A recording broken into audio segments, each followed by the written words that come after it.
Hello student, good morning. BSc agriculture third semester में आप सभी का स्वागत है। पहला हिंदी प्रशिक्षण महाविद्यालय में आप सभी के लिए लेकर आए हैं एग्रीकल्चर माइक्रोबायोलॉजी सब्जेक्ट है अपना। एग्रीकल्चर माइक्रोबायोलॉजी कृषि सूक्ष्म जीव विज्ञान से कहते हैं कि एग्रीकल्चर जो माइक्रोबायोलॉजी है वो तीन शब्दों से मिलकर बना है। पहला है आपका माइक्रो, माइक्रो का मतलब होता है स्मॉल, छोटा। दूसरा है बायो, बायो का मतलब होता है लाइफ, जीव। तीसरा है लॉगस, लॉगस का मतलब होता है टू स्टडी, साइंस या विज्ञान या अध्ययन करना। तो इसमें क्या करते हैं हम माइक्रोबायोलॉजी में सूक्ष्म जीवों का अध्ययन करते हैं। किसका? सूक्ष्म जीवों का अध्ययन करते हैं। चलते हैं डेफिनेशन की तरफ कि एग्रीकल्चर माइक्रोबायोलॉजी की डेफिनेशन क्या है। सूक्ष्म जैविकी की जीव विज्ञान, सूक्ष्म जैविकी क्या है? जीव विज्ञान की वह शाखा है।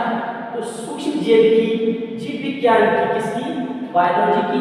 जीव विज्ञान की वह शाखा है जिसमें सूक्ष्म मतलब छोटे सूक्ष्म जीवों का अध्ययन किया जाता है।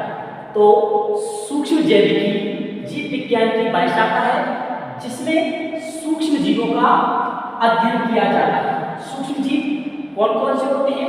जैसे फॉर एग्जाम्पल में जीवाणु, विषाणु, प्रोटोजोआ, शैवाल और कवक इत्यादि, ये सभी सूक्ष्म जीव होते हैं।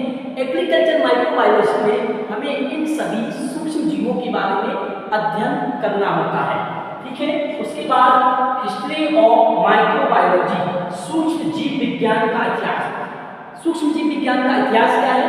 जब हम सूक्ष्म जीव विज्ञान के बारे में पढ़ रहे हैं तो उसकी हिस्ट्री, इतिहास के बारे में भी हमें उसकी जानकारी होना अति आवश्यक है।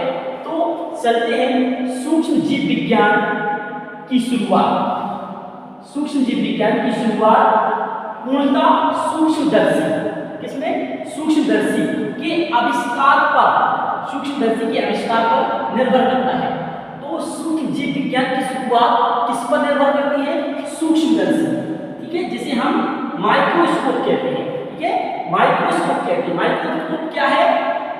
माइक्रोस्कोप वह होता है जिसे हम कोई भी चीज है, बैक्टीरिया है, वायरस है, कवक है, फंजाई है, ये इतनी सूक्ष्म छोटे जीव होते हैं, उन्हें हम नग्न आंखों से नहीं देख सकते।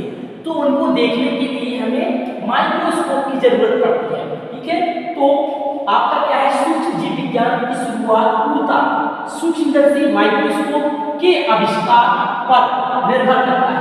इस पर सूक्ष्मदर्शी माइक्रोस्कोप के आविष्कार पर क्या करता है? निर्भर करता है। सर्वप्रथम वैज्ञानिक, कौन से वैज्ञानिक? एंटोनी लीवनहॉफ। एंटोनी लीवनहॉफ ने 1676 ईस्वी में एकल लेंस वाले सूक्ष्मदर्शी माइक्रोस्कोप का आविष्कार किया। किसने किया माइक्रोस्कोप का आविष्कार? एंटोनी लीवनहॉफ ने माइक्रोस्कोप का आविष्कार किया और उन्होंने मृदा तथा जल में पाए जाने वाले जीवाणु, इसमें मिट्टी में मृदा और जल में पाए जाने वाले जीवाणु को देखा। उन्होंने सूक्ष्मदर्शी की सहायता से मिट्टी के अंदर और जल के अंदर पाए जाने वाले जो सूक्ष्म जीवाणु होते हैं उनको देखा। इसलिए उन्हें सूक्ष्म जीव विज्ञान का पिता भी कहा जाता है। एंटोन लीवनहॉफ को सूक्ष्म माइक्रोबायोलॉजी का पिता भी कहा जाता है। तो ये आपकी हिस्ट्री हो गई। उसके बाद है ब्रांचेस ऑफ माइक्रोबायोलॉजी। माइक्रोबायोलॉजी की शाखाएं, सूक्ष्म जीव विज्ञान की शाखाएं कौन कौन सी होती हैं?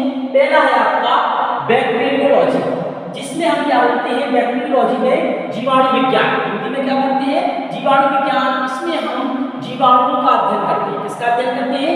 जीवाणुओं का अध्ययन करते हैं, उनकी संरचना का अध्ययन करते हैं, है ना, कि जीवाणुओं की संरचना कैसी होती है। उसके बाद है आपका वायरोलॉजी। वायरोलॉजी में हम वायरस विज्ञान करते हैं। इसमें हम वायरस का अध्ययन करते हैं।